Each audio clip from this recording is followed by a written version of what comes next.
I wanted to go ahead and share something that actually popped into my head the other week. So I was really excited because sometimes when it's my turn to make a video or share a word, I usually kind of like, look around or look through what I've been reading lately, or just try to think of like, oh, what do I think would be like a good topic to kind of bring up, or a good, just little quick thing to share. And the other day, Michael still hasn't started school yet, so we've been able to just kind of spend time together as a family, whether that is actually doing stuff or just kind of staying home all day and just kind of relaxing with each other and everything. And the other day, I can't remember if I was cleaning or putting stuff away or whatever, Michael put a movie on the TV for the kids to watch, and he put on Prince of Egypt, which is a fantastic movie. If you haven't seen it, it's awesome. It came out when I was a kid. I think it came out in so it would have been like the late 90s. And it is all about the story of Moses, not biblically accurate, but it has a lot of the main themes still correct. And some of the stuff they changed was obviously more for kind of like, kind of makes like a better story, so to speak. For instance, like in the movie, Moses doesn't know that he is a Jew. He doesn't know that he was not born to Pharaoh, which in the Bible, it very much seems like, he was given to his birth mother for nursing because of how he was found. And so they gave him to a Hebrew woman because they knew that they were having babies, and they were able to, his sister, obviously read the Bible, I'm paraphrasing, read Exodus in the beginning, like chapters 1 and 2. And his sister Miriam, Moses' sister Miriam, was watching nearby, and she ran up and she's like, oh, do you want me to go find a Hebrew mother that can nurse him for you? Because Pharaoh's daughter found Moses. She said, yes, please do. And of course, Miriam brought him back to his mother. She was able to nurse him for, we don't know how long, obviously like here in this day and age, like it's very normal for like people to stop nursing, breastfeeding until like 1 year old. But like back then, especially because we have a lot more options of what we're able to give kids now, just because obviously back then it's like it's only what you have in that area, where obviously here we have a lot of trading and all this stuff, so we have access to a lot more options of food. So back then, they probably were like, hey, until they understand how to chew and swallow like meat or whatever, and or even like, especially for people that have that are more poverty, which was unfortunately like a lot of the Hebrews at that time, since they were in slavery, they didn't have a lot of money. It was probably like, hey, the longer we can breastfeed this kid, the longer we don't have to pay for food for them, kind of a thing. So he could have been 3 or 4, like having memories of who his actual parents were and everything. And so in the movie, it doesn't have that. And so although like it obviously isn't exactly biblical, and they even have, what's nice is that they even have that in the beginning of the movie. They say it is not completely biblically accurate. They believe that it has still the same themes and still have the same meaning and all that stuff. Anyways, it's a great movie. Go watch it. Soundtrack is fantastic. And one of my favorite songs on the soundtrack and in the movie is because it has like this bridge where it just kind of goes into like a little dancing thing. It's super cute. It has like children singing. Whenever there's children singing, it's just like the best. And it's called Through Heaven's Eyes. And it's all talking about look at your life through heaven's eyes and look at how you're blessed and everything. And when it came on, it immediately popped, and I was like, oh my gosh, like that could be a really great thing to like share and like talk about. So that's what I'm doing. And I was able to find a verse because I didn't want this whole video just to be me talking about Prince of Egypt, although I totally could because it's a great movie. And so in the song, Through Heaven's Eyes, it starts out saying, a single thread in a tapestry, though its colors, let me start over. A single thread in a tapestry, though its color brightly shines, can never see its purpose in the pattern of the grand design. And it's also how this movie is animated is also great.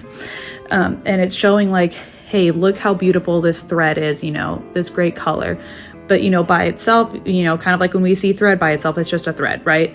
But when it's added to something like in this case, a tapestry, a beautiful carpet, a beautiful piece of artwork, it needs that thread or else it will be incomplete, right? It needs all these million different pieces of thread. And it popped into my head of like that we are a thread in God's grand design, kind of like how they're saying like this thread cannot see its purpose, cannot understand its purpose in the pattern of a grand design, and it's a beautiful design of a carpet or a rug, different things like that. But it's the same for us. Like a lot of people do not see how they're able to fit into God's design and God's plan.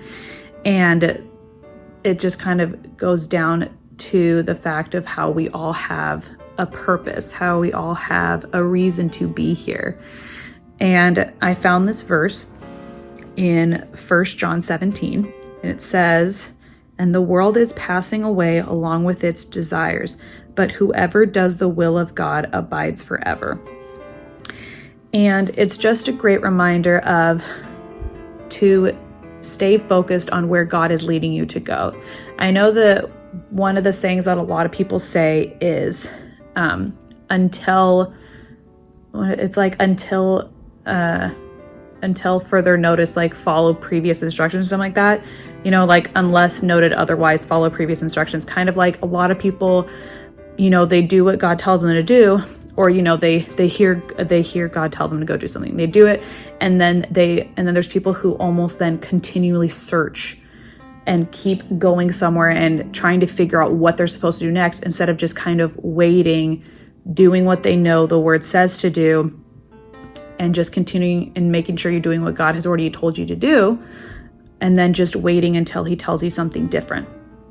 Like if, for an example, like I could be told, oh, hey, I want you to go to the grocery store and, go buy this one thing or whatever. And the reason that God told me to do that, let's say, is because like I meet somebody on the aisle and I was able to like witness to them, or I was able to be encouraging, right?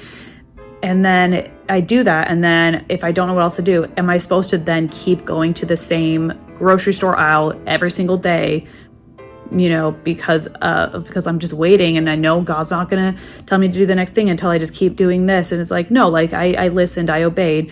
Now I just continue going on, like doing what the Bible says, going to church, being involved, being a representation of who Christ is, right? Just because I did what God said the one time does not mean that's what I'm supposed to do every single day, that exact same thing, because I haven't heard anything else. It's like, no, like you listened, you obeyed, and now you just need to live your life like Christ. And he will give you more things to do. He will give you those inclinations. He will give you those, words of knowledge or words of what to do. And so when we were watching Prince of Egypt, I just thought it was a great illustration of you have no idea how important your life is, right? And a lot of us won't even know how really important our life was until we see Jesus, we see God, and we are shown everything that we did and how we contributed and how we listened and we obeyed. And so it's just a reminder of, don't think that what you're doing doesn't mean anything, because it does, especially if you're listening to God and if you're following through on what his word says to do. And I just wanted to encourage you with that. Obviously, some people have a much better relationship with God than others, to where they immediately know his voice. And for some people, it's still very hard, and it's something that some people have to work on, and that's okay, because we're all at different levels, and there's nothing wrong with that, right? There's always room for growth. There's nothing negative about needing to strengthen yourselves in certain areas. And I think that is just a great reminder of that you are necessary. You are a necessity in the kingdom of God. You are a necessity here on earth. And you're a necessity in this church body, or wherever you go to church if you don't go to SCC.